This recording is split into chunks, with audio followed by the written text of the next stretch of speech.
मुख्यमंत्री देवेंद्र फडणवीस दुपारी 12 वाजता नवी मुंबई विमानतळाच्या कामाची करणार पाहणी। विमानतळ पाहणीनंतर मिसिंग लिंक प्रकल्पाचाही घेणार आढावा।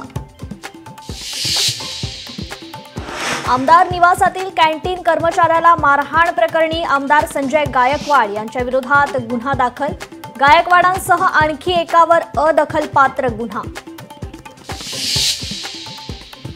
पुण्यात कोयता गँगची पुन्हा दहशत। कात्रज परिसरात 7 ते 8 जणांच्या टोळक्याकडून एका तरुणावर तलवारी आणि कोयत्याने वार।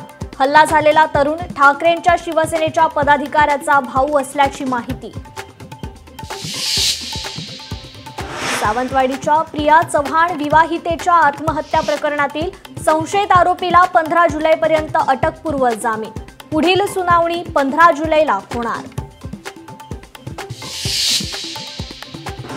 डोंबिवली आणि कल्याणमध्ये केडीएमटीच्या एसी बसेस बंद।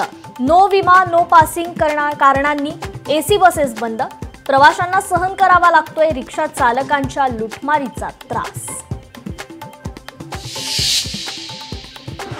महाराष्ट्रासाठी ऐतिहासिक अभिमानास्पद गौरवशाली क्षण।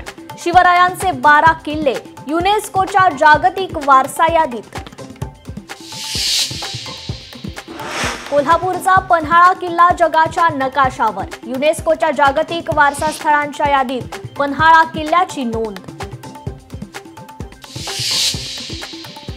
आणि इटलीची टीम इतिहासात पहिल्यांदाच T20 वर्ल्ड कप 2026 साठी पात्र। ऑस्ट्रेलियन खेळाडूच्या नेतृत्वाच्या जोरावर संघाचा विजय।